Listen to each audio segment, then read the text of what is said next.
Samma sambuddhassa Pubbe chahang ananda etarahipi sunyata viharena bahulang viharami ti.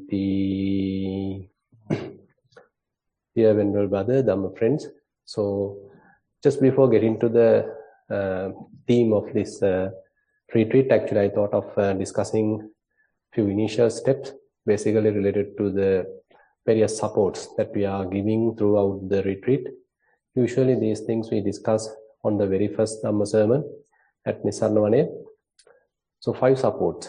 So the first one starts with the Sila Anuggahita. So we are very much like observing 8 precepts so that we have uplifted our typical 5 precepts into 8 precepts. So we have some dedication and we are more concerned about the Sila. So it doesn't mean that we take it as a burden, but rather we have emphasized the Sila. So moral aspects, so ethical conduct. So therefore we are carefully maintaining our moral conduct. So that is as a support. It gives us a lot of confidence and avoids any kind of regrets. And if we are able to maintain a good moral conduct, it helps us to have a positive atmosphere within ourselves. Telling us, okay, I am suitable for this, I deserve something more. A very positive feeling would arise as a result of the maintenance of good moral standard.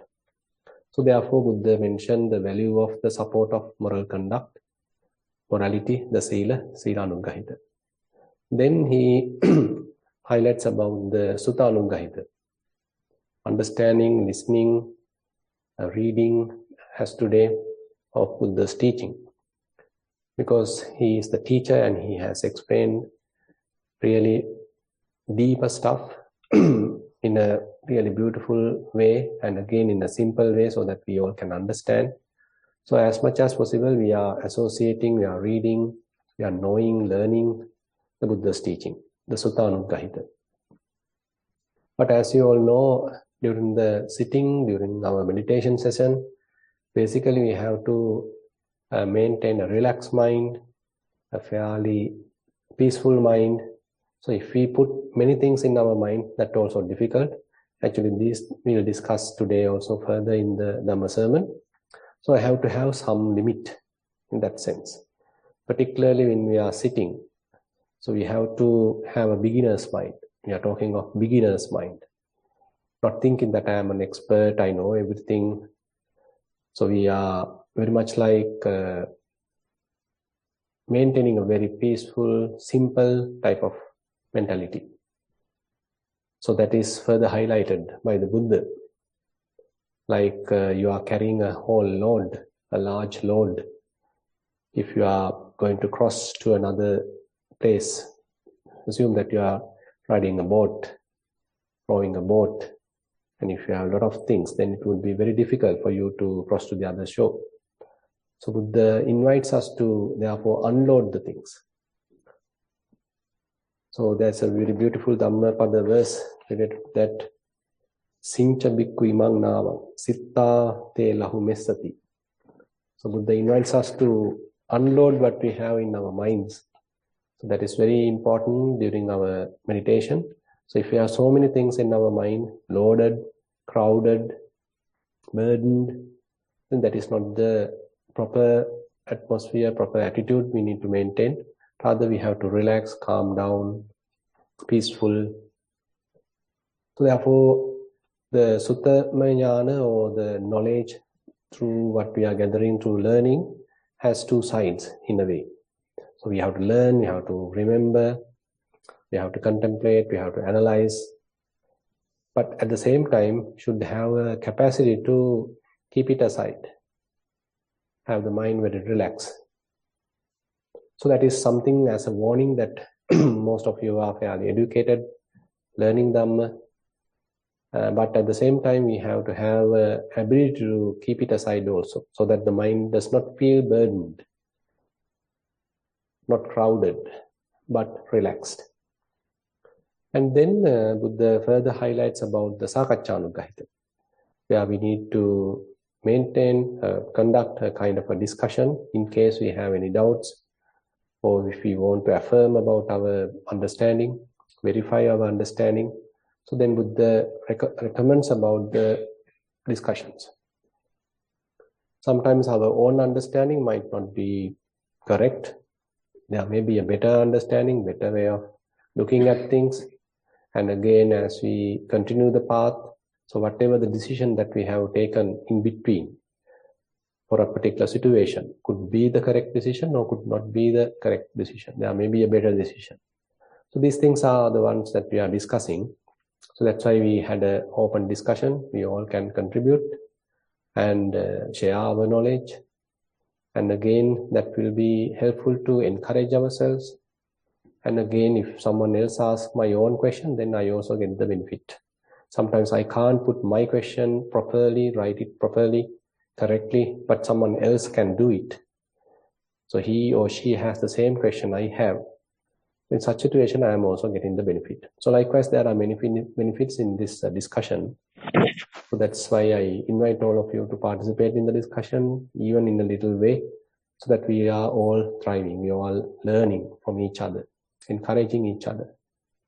And then as another support, Buddha talks about the Samatha. Typically, our minds are scattered, distracted, but such a mind is not capable of understanding the teaching. Even if we understand, it may be fairly superficial. But what we need is a kind of penetrative understanding.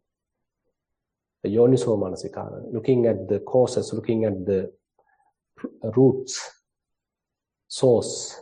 So that needs a fair amount of concentration, a focused attention, and a penetrative kind of a investigative type of a look. So that needs a concentrated mind, a fairly one-pointed mind. Samatha. So therefore Buddha recommends the tranquility meditation, samatha meditation, and calming down the mind. So those are quite necessary. And then last, actually, Buddha further mentioned about the vipassana anuggahita. All these, whatever the prerequisites that we already discussed, are for vipassana. That means we need to develop the insights, develop the wisdom. So wisdom is capable of cutting off the defilements. So therefore, a fair emphasis has to be given to the vipassana meditation. So it is an ongoing task. So the vipassana anuggahita. Now these supports are very much like tools, time to time, that we have to use depending on the situation. Assume that you feel that not comfortable with about your sila, the morality, considering certain regrets, or your mind may accusing you. On such situation, you need to maybe strengthen your sila. Another time, sometimes, say you need to listen to a Dhamma sermon to encourage yourself, or inquire yourself by yourself, even reading books. So that also uplifts the mind, clarify the doubts. Depending on the situation, you can do that also. That is what I am trying to do now, to share some information, gather some kind of sharing some information, what I learned with you. So kind of knowing things, learning things. Depending on the situation, we have to put that, support that. So likewise, so time to time, if we are supporting through these 5 supports, morality, the learnedness, learning, and then the discussions, then the tranquility and the wisdom, then actually Buddha, in a way, promise, then we can have a better opportunity to have a complete liberation of the mind, complete liberation of the wisdom. So this is the kind of supports that we have to look forward throughout the retreat, and we have to be responsible to give these supports to ourselves time to time. Okay, as the theme of this retreat, I have taken certain suttas which are talking about the emptiness.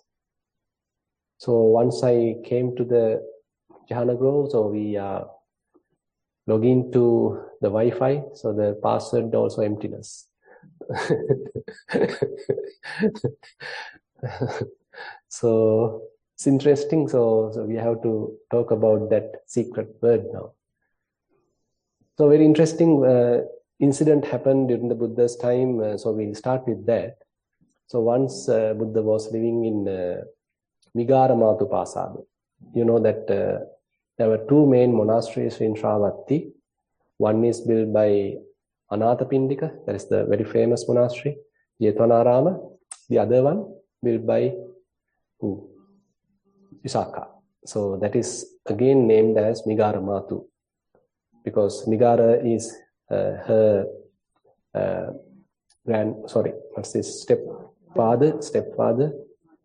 father-in-law. And so father-in-law was from a different faith, but ultimately he became faithful about the Buddha as a result of this Visakha. So he used to talk Visakha as the Migaramatu. So ultimately she became very popular as Migaramatu. So this Pasada, this mansion, this monastery was called as Migaramatu Pasada. So the story goes like this.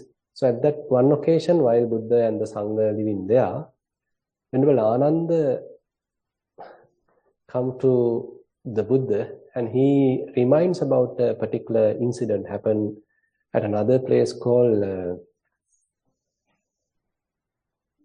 Nagaraka. So Nagaraka is another city. While Buddha was dwelling there, Buddha has mentioned Sunyata viharena aham etarahi bahulang viharam. So I dwell in emptiness quite often. So Ananda has heard it. Venerable Ananda has heard about it.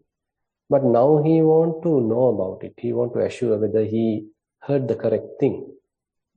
And then he come forward while Buddha was in Migaramatu Pasada, and he is asking this question. Bhante, I heard from you, if I didn't went wrong, that you have mentioned that you often dwell in emptiness while you were actually associating a city called Nagaraka. Did I hear it properly? Did I properly understood what you have mentioned? So Venerable Ananda want to verify that. And Buddha actually was quite happy about his question, and he showed his appreciation to Venerable Ananda. And then he further mentioned, Ubbechahang Ananda etarahiti, sunyata viharena bahulang viharam. Not only Ananda, even previously, even now, I'm quite often live in emptiness. So therefore, this is something that Buddha and the Arahants and the other, we can say even the nobles, have quite often associated. It is not a kind of a dogmatic teaching. It is not something very far away, impossible type of experience, but rather it has become their norm. It has become their way of life. So we hope to explore this area as much as possible during the retreat. And now when this was mentioned, further Buddha explains so what he basically referred by this emptiness. It is not a kind of a negative way that Buddha explained this, rather in a more practical. So what is empty and what is not empty? It's a kind of a relative way that Buddha explains.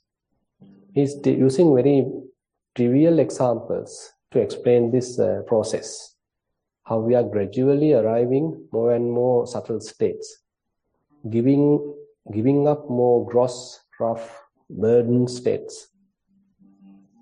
So he starts with, say, once we arrive this Migaramatu Pasada. So you take this as an example, a scenario. So we have come from various cities, from various places to this Jhana Grove meditation center. Now, while you are in your city, whatever the country, whatever the situation, whatever the place, so you had a lot of perceptions in your mind, many friends, many other people, maybe your parents, your children, your husband, your wife, your colleagues. And with respect to the country, we have a political system, various politicians, and many other, different characters. So all are actually time to time come to our mind. We all remind them. We are interacting with them. And often we may be going to different places. If you are occupied, then you are going to your working place, and different protocols are there for you to adhere with. So many information we are holding in our mind. Our minds are basically burdened with a lot of information. And on top of that, we are reading news, watching news, listening to the radio. We are further putting so much of things into our mind. So nowadays we are living in the information technology, and quite easily we can bombard ourselves with loads of information. You can go to the internet, browse, loads of information is there.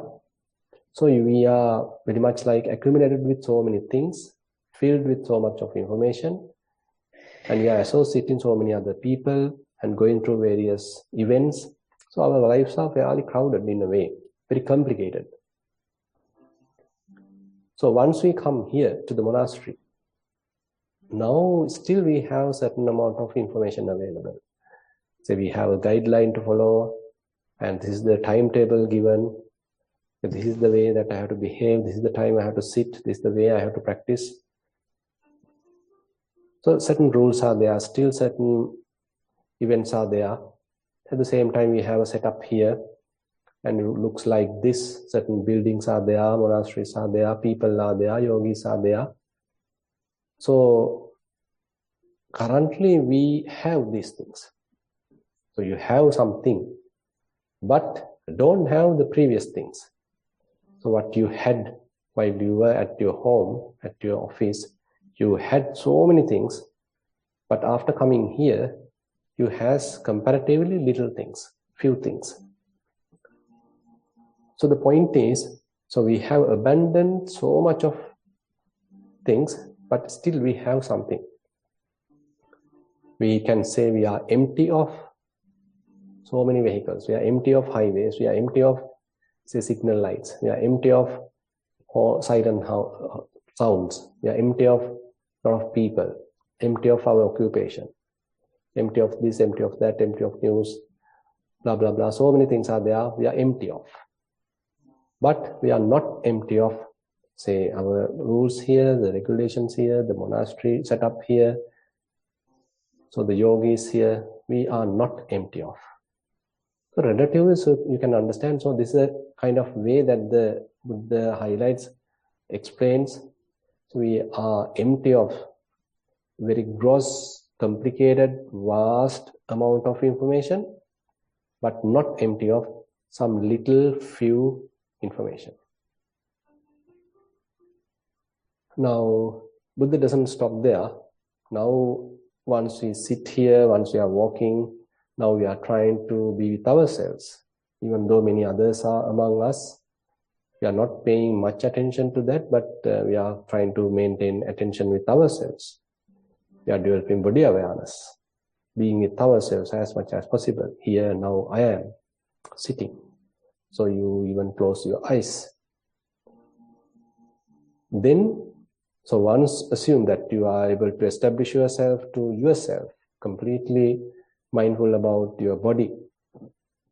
So when you are mindful about your body, so now you are empty of various monastery-related, Jhana grove-related information. You don't need to worry much about the timetable. You don't need to worry much about your meals. You don't need to worry much about the time, who else is there, etc., etc. But you are aware of the body, whatever the bodily processes, various maybe aches, pains, etc., etc. So empty of monastery-related, Jhana grove-related information, perceptions, but not empty of body-related, your own body-related information, sensations, perceptions, maybe aches, pains, feelings, etc. Now suppose you are further concentrating yourself, keeping attention further to various sensations. You are selecting particular ones, not paying attention to many things, but you are selecting a particular one. Say, for example, while walking. So rather than selecting, rather than trying to understand the whole body. Assume now you are trying to keep your attention on the touching sensation. Maybe hardness, maybe softness, maybe the weight of the body, how the weight transfers, or maybe the lightness, how you feel when you are putting down your leg, the roughness, smoothness. So these are a kind of single element characteristics. We call the earth element characteristics. Now, if we consider the whole body, so it consists of many things, but now we select one thing, maybe hardness, maybe softness, maybe roughness, maybe smoothness, maybe heaviness, maybe lightness. Say as an example, now we are trying to keep our attention on the earth element characteristics. Now we can say we are free from many other body-related information, empty of water element characteristics, empty of fire element characteristics, empty of air element characteristics, but not empty of earth element characteristics. Now, if I ask you a question, have your mind became complicated, burdened, or have your mind became less complicated and simplified? So it has to be a simplified mind now. So we are simplifying the mind, paying attention to little things, paying attention to few things, discarding many things. So fairly concentrated, fairly keeping attention only to one thing maybe at one level. So still we have an object, true, not empty of earth element, but empty of other three elements. So time to time we might be shifting to other different elements also, but one at a time.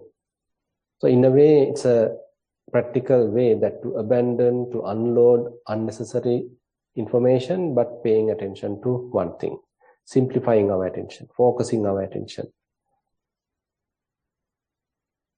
So as Buddha mentioned, I pointed out in the Dhammapada verse, so sincha bhikkhui mangnavang. So we have to unload, we have to de-learn in a way at first. If we are trying to hold so many things and keep everything in our mind, continuously thinking, so that's helpful in one level, but particularly in the meditation, we have to go on the opposite direction. So we have learned so much of things, maybe necessary, useful, but here we have to unload. We have to keep them aside so that the mind is very simplified, relaxed, calm, one-pointed, focused. Then probably we are preparing the mind for further development. Now, so different perceptions are there. We are maintaining different perceptions. We are having different perceptions by ourselves, related to ourselves. We are gathering a lot of perceptions from outside. So actually this sanya, the term sanya, the third aggregate, sanya upadana khandha, this term sanya has different meanings. Typically it is translated as perceptions aggregate, but the sanya is more primitive. So from the Buddhist point of view, now sanya, the marks, the signs. So we gather information through signs. We notice certain marks. We recognize people through certain signs. We are trying to recognize, okay, you have become old, or this is my father, this is my mother, this is my brother, this is my sister, this is my son, this is my daughter. So we all picking certain little signs. Accordingly, we are able to distinguish, distinctly recognize. From when many others are there, how are you going to distinctly recognize your mother, your father, your child? So certain marks are very much like stored in our mind. So we are picking certain signs and comparing. So internally, kind of a computing is going on. CPU is working. So stored information is there. So it will give the result. Okay, this is this. So it does the mapping and gives us the result. Kind of a computer work is inside. So this is actually discussed in Dhamma. so that we avoid getting identified with it. So let's go a little deeper in the sense, very primitive information, very basic, fundamental kind of level. So that's an interesting sutta called Nibbedika Sutta in the Anguttara Nikaya. So there Buddha mentioned, Chaima Bhikkave Sanya. Amongst there are 6 categories of signs. 6 categories. So what are they? Rupa Sanya, Saddha Sanya, Gandha Sanya, Rasa Sanya, Pottabha Sanya, Dhamma Sanya. Now, Rupa Sanya. So various, say, forms are there, various shapes are there, various colors are there. So what we can perceive through our eyes, what we can see through our eyes. So different colors are there. So at our kindergarten, probably our teacher might have shown, okay, this is red color, this is blue color, this is white color. Then we recognize it. We remember it.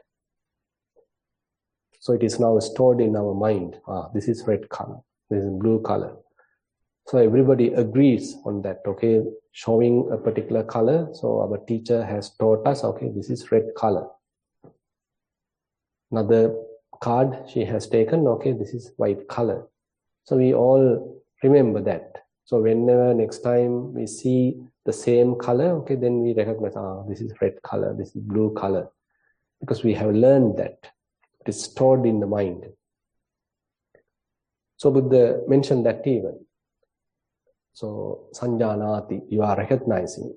So the term sanya has a meaning of sanjanati, that you are recognizing it. You are capable of recognizing, because the gathered information tend to store in our mind as a memory. So later occasion when we are seeing, then we can recognize, we can map. And then we have various sounds.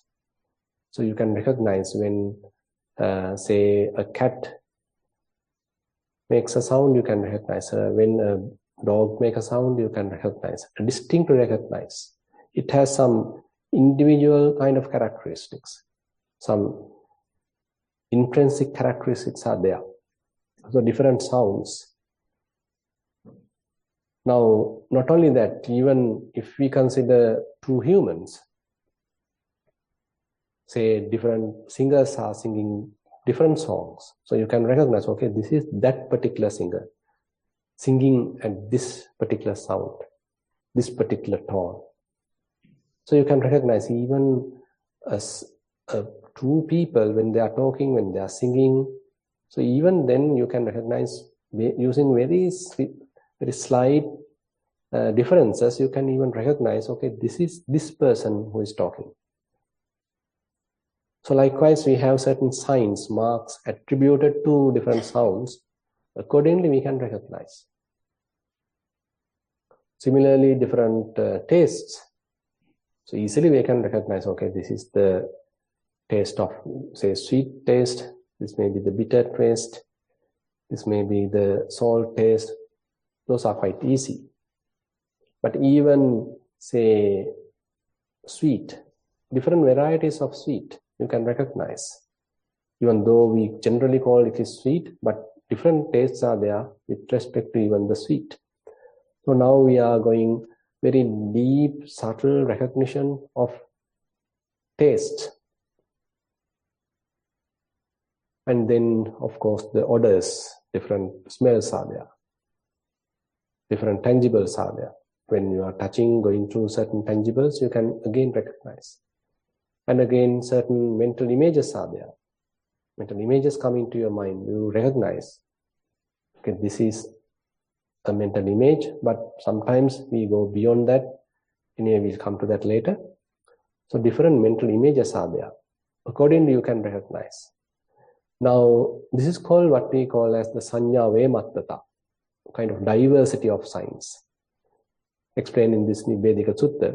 So Buddha mentioned anya sanya rupesu, anya sanya saddesu. So certain characteristics are there available in the forms, certain characteristics are there available in the sounds, certain characteristics are available in the smells, tastes, tangibles, mental phenomena.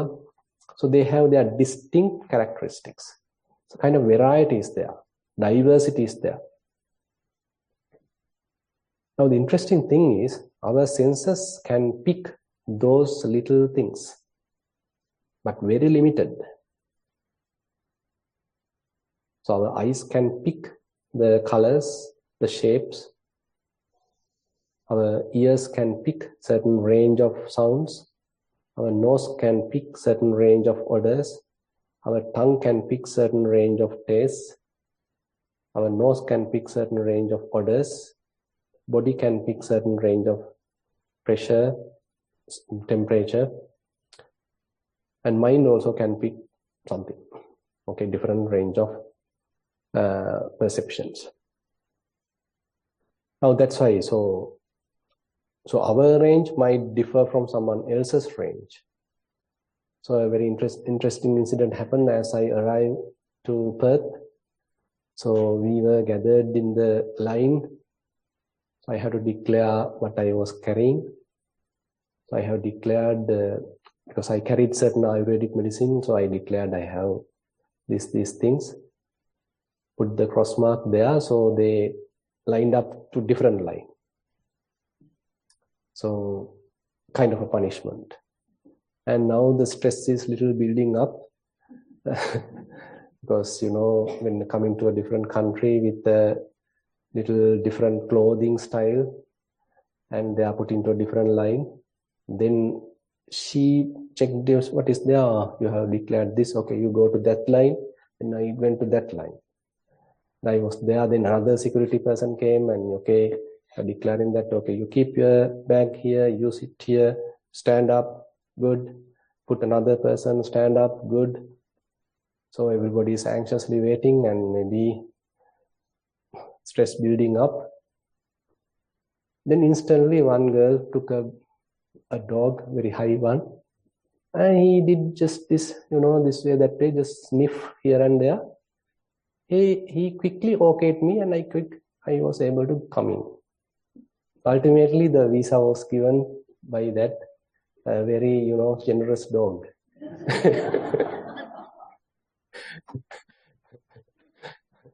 So he has the capacity to, you know, sniff what we can't do. So even they didn't open my bag, what is available, they didn't even bother to open it. They are quite sure, okay, this particular trained dog is capable of recognizing whether I have some prohibited items inside the bag, which the humans can't. So our range of recognizing through the nose and the dog's recognition through the nose is fairly different. So certain animals are there with certain, say, different ranges of sensing than the humans. So likewise, between us, among us, also there may be differences. And in the animal kingdom, there may be different animals who have different capacities than ourselves. So basically, the point is that our senses are operating in a very limited range. So we are gathering information, very limited information. Our senses are very primitive. An interesting thing is, with these limited information what we have gathered, the data what we have gathered, we create the world. So through our eyes we have gathered some information. From that we create the world. From sounds we gathered some information, we create the world. From nose we gathered some information, we create the world. Through the tongue we gather some information, we create the world. Through the body we gather some information, we create the world. And we thought, we imagined, sensed, cognized certain things through the mind, we create the world.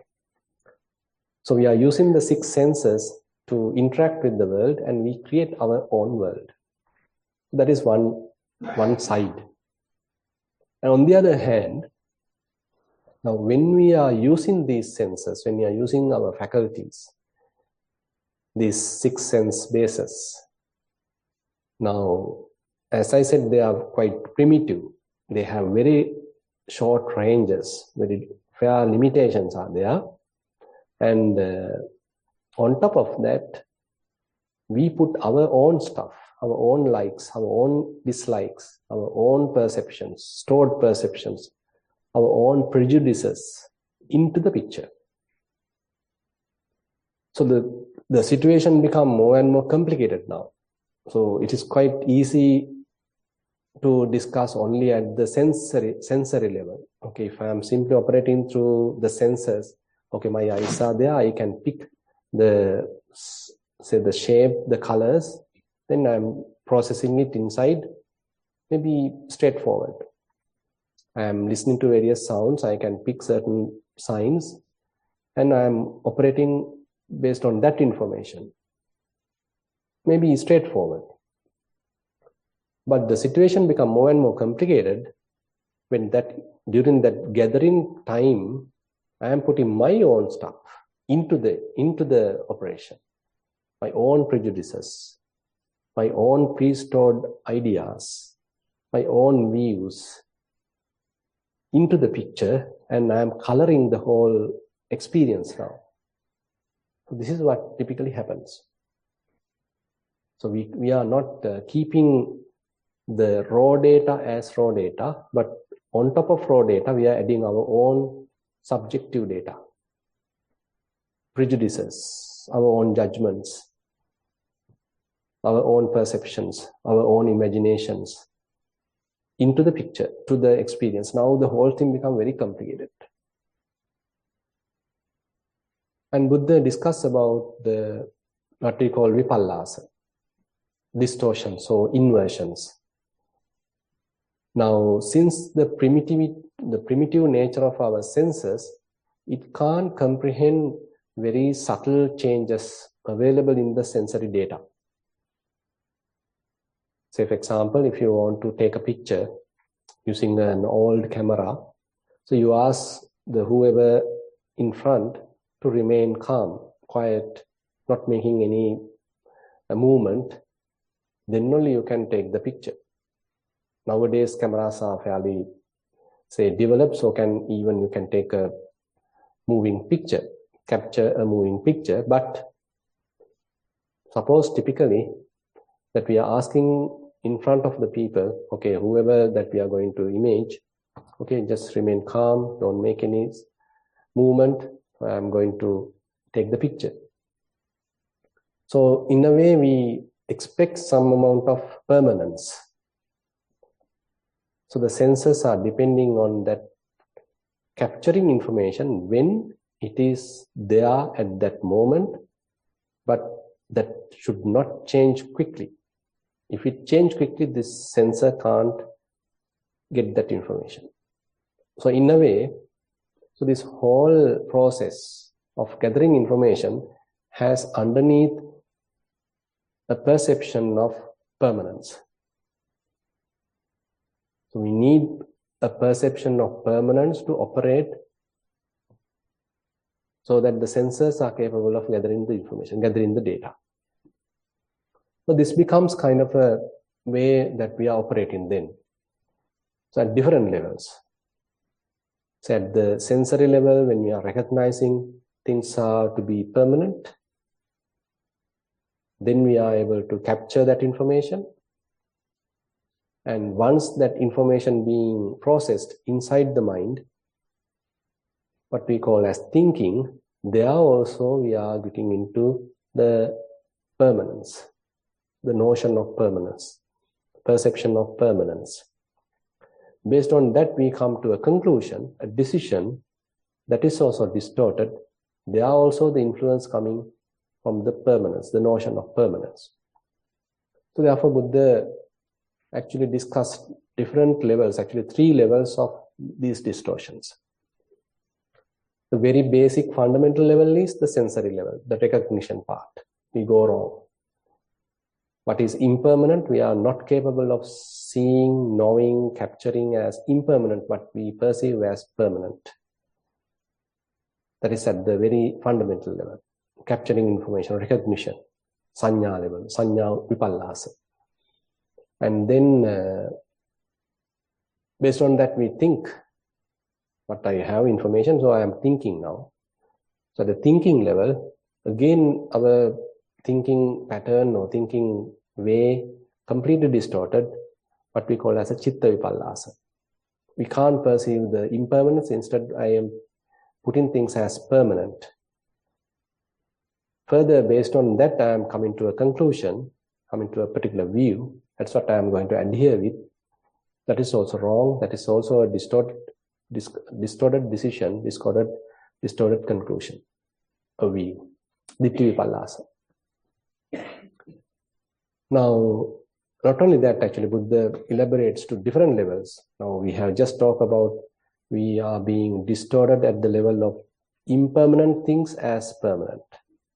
Similarly, Buddha mentioned what is unsatisfactory as satisfactory, what is non-self as self, and what is loathsome as beautiful. These are the four categories of inversions or distortions that we are unknowingly or knowingly subjected to or influenced by during this whole interaction with the whole world. So fairly confused now, fairly things become very complicated. And so the information also being colored, conditioned by our own perceptions. Then we take it inside and then we process it. That is also then distorted. Based on that, we come to a conclusion that is also wrong, that is also distorted. So you can see a kind of a problem is there in this whole sensory analysis. How we are operating in the world using our senses. So we have just 6 senses, and using those 6 senses, I am operating with the world, interacting with the world, but unfortunately, the picture becomes more and more distorted. It's not true in a way. So what I am perceiving, what I am experiencing, or what I am coming to a conclusion become fairly distorted. Not the reality, not it is true. So kind of a falsified kind of a perception ultimately I am going to have. And on the other hand, Buddha further discuss about how the perception happen in a way, what is the cause of it, source of it. There he mentioned, okay, the contact is the cause. And when we are taking these little signs inside, I can't simply keep it to myself. I want to express it to other people. I need to communicate with other people. So now this gathered data, I need to communicate. So the expressions are coming, the words are coming, the terms are coming, terminologies are coming, languages are coming to the picture. So therefore, Buddha mentioned about the sanyana vipako, the result of perceptions, the result of signs. That's very interesting. Buddha mentioned, vohara vepakkahang bhikkave sanyang vadami. Yata yathanang sanjanati tata tata voharati. Evang sanyi ahosinti. So when we perceive, when we gather the information, so now I need to communicate to the others. So the other party also have to come to an agreement. With the other party, I have to come to an agreement. Then only he or she can understand what I am communicating. So now a different way of methods should be available to communicate. So the different expressions now we have to come up with. I am coming up with the colors, a way of communicating, different signs, say road signs, or through that I am communicating. Through words I am communicating. Through hand signals I am communicating. So many different ways. So all full sophisticated languages are now coming to the picture. I'm coming with maybe letters. Through that I am creating words. Words had certain meanings. Now we create sentences. Then we come up with essays, novels.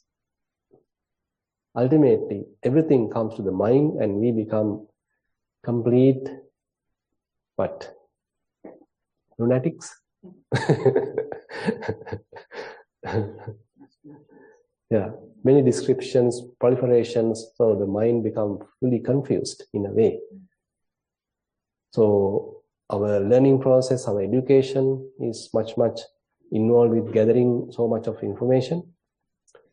So loads of information are now being gathered in the mind, not in a proper orderly manner, taking one from one thing, another part from another thing. So many randomized way things are stored. So this is where we have to now come up with a kind of a solution. So we need to discuss that further and further. So on top of that, another funny thing is, now we are putting an ego also to the picture. Additionally, say you gather a fair amount of information to the mind and you think, okay, this is mine, this is I am. So we recognize, we identify with what we have gathered, whatever we have signed, the information that we have gathered. We start possessing them. And if someone else is challenging it, then I can argue with him. I can quarrel with him. So in a very foolish way, we actually identify with what we have gathered through the senses. Say you have learned a lot of information, gathered a lot of information. Accordingly, you are given a degree, you have given a status, a name, a title, a designation. Those are also perceptions. Those are also a way of communication. But I identify with it. I am so and so. My name is this. My language is this. My nationality is this. So you can say, okay, my nationality is the best nationality. I am the best. My name is the beautiful name. So if someone else put you a nickname, then you will be angry.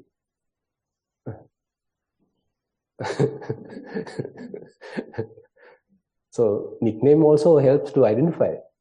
You know, when we are in the university, only the nicknames are now we can remember, but not the proper name. So we could easily identify. The proper names are very difficult. So anyway, but we feel offended if, say, someone else has used a different name other than the proper name. So we take things very serious about the language, about the way of using it. A little vowel or kind of a sign, code, whatever, if you make even a little mistake, very serious. Because we consider that as mine, myself, it represents me. Now say, for example, if we consider a nationality, a certain group of people. So when they are in a particular country living for a long time, okay, they come up with their own standards. They come up with their own rules. They come up with their own customs. Then it becomes their norm, it becomes their tradition. If someone else come from another tradition and they start comparing, they start arguing, challenging, then can have even a war. A huge war between two countries, two nationalities, two groups, two clans. So many issues are there, but fundamentally things are very primitive. But now it has risen up to very higher levels and we grasp them very strongly. We taken it as myself, this is mine, this represents me, so strong. Sanyang attato samanupassati, sanyavantang va attanam, attaniva sanyang, sanyayava attana. So 4 different ways with respect to the perception, science, Buddha say. So how you develop personality? Using these gathered information, using these perceptions. So we create personality. We create a personality view, sakkaya ditthi, with respect to all these information. So these are some additional stuff we are putting. The senses are operating in their own way, their primitive way, their limited way. They simply gather the information. But now on top of that, I am putting my own stuff and including many distortions, then coming to conclusions, etc. At the same time, now I am putting particularly a self into the picture. an ego to the picture. And I'm holding that strongly, grasping that strongly, and very difficult to abandon it, relinquish it. Now, I am doing the same thing, you are also doing the same thing. So we all are in a conflict. So what I have gathered, if I am being challenged, then I am going to conflict. So things become very complicated. So that's why in this Dhamma, Sanya plays a very important role. Actually, Sanya, signs, marks, perceptions are required even at the development of mindfulness. Because even though we theoretically understand, okay, this is the situation, now certain amount of sanya, perceptions or marks is required even to abandon these. You can't simply knowing, you can't simply make yourself dumb. Rather, some kind of a mechanism, a strategy has to be formulated so that the stored information, unnecessary, burdened, wrong, distorted information has to be dropped, and maybe useful, beneficial perceptions can be incorporated, inculcated. Ultimately, everything will be abandoned, so the mind become maybe released. So even the path has certain amount of sanya. So Buddha has used the language. He also has used Pali language to communicate. So we need, what he has understood has to be communicated. So we all are using a language to communicate. So even the Dhamma, we are learning using words, sentences, suttas, so different things. So still we use fair amount of perceptions, fair amounts of words, languages are being used. And we are using it, getting the opportunity, understanding the benefit, taking the benefit. So using the perceptions. So sometimes, therefore, before abandoning perceptions, we might have to learn some good, correct perceptions. So probably you have heard about the Girimananda Sutta. So it talks about 9 perceptions, last one being the Anapanasati. It talks about some positive, correct, beneficial kind of perceptions. Because what we have right now is fairly distorted. So instead of that, now Buddha discuss about another very useful, beneficial, correct kind of perceptions. So therefore, knowing about perceptions does not mean that we are completely rejecting it or completely opposing it. Rather, we are learning it, trying to get the benefit, so that we may be able to understand its true benefit and their limitations, not trying to identify with them.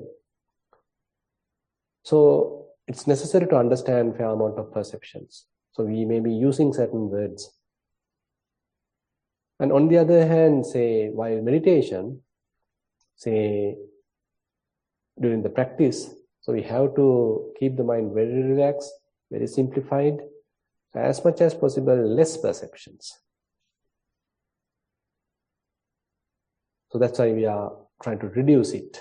That's why, as we started, when we come to Jhana Grove, okay, we are reducing loads of information as much as possible. So not using the TV, not using the internet, not reading newspapers. So as much as possible, we are trying to minimize the information. Because there's so much, too much, all confusing.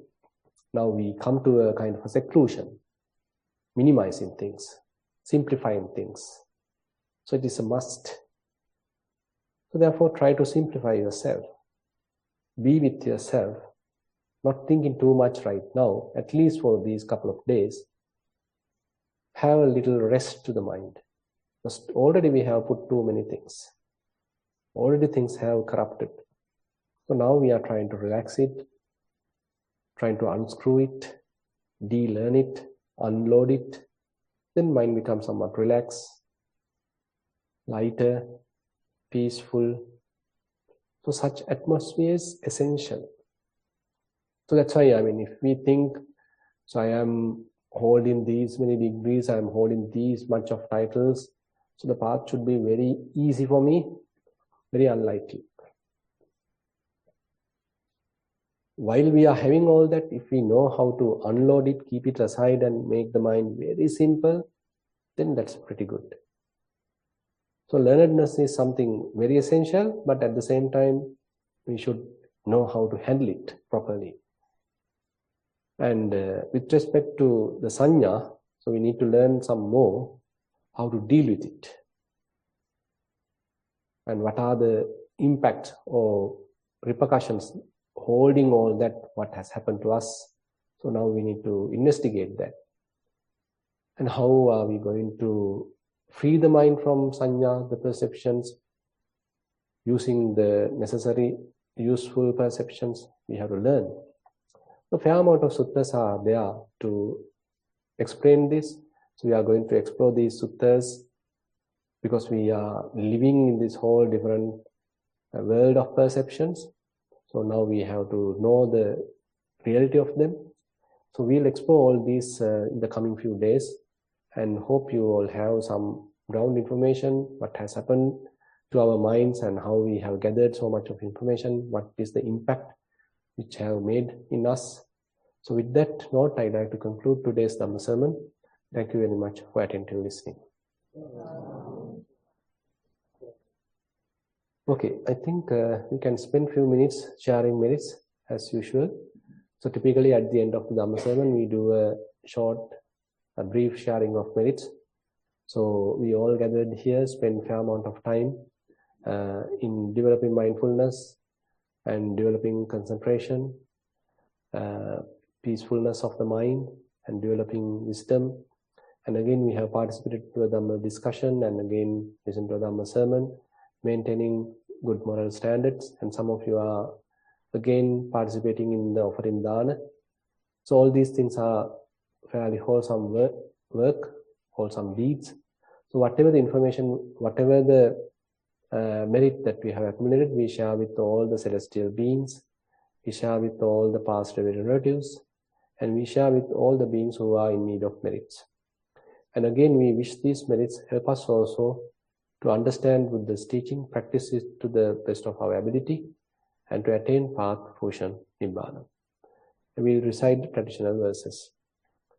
Yattavata ca amhehi sambatang punya sampadang sabbe deva anumodantu sabba sampatti siddhiya. Yattavata ca amhehi sambatang punya sampadang sabbe bhuta anumodantu sabba sampatti siddhiya. Yattavata ca amhehi sambatang punya sampadang sabbe satta anumodantu sabba sampatti siddhiya. Kaka sattha ca bummattha deva naga mahiddhika punyantang anumoditva chirang rakkhantu sasanang. Kaka deva naga mahiddhika punyantang anumoditva chirang rakkhantu desanang. Akasattha ca bummattha deva naga mahiddhika punyantang anumoditva chirang rakkhantu mamparang. Idang vo ñātīnaṁ hotu sukita hontu ñātayo. Idang vo ñātīnaṁ hotu sukita hontu ñātayo. Idang vo ñātīnaṁ hotu sukita hontu ñātayo. Imina punya kammena mame bala samagamo satang samagamo hotu yava nibbana pattiya. Imina punya kammena mame bala samagamo satang samagamo hotu yava nibbana pattiya. Imina punya kammena mame bala samagamo satang samagamo hotu yava nibbana pattiya. Sadhu, sadhu, sadhu.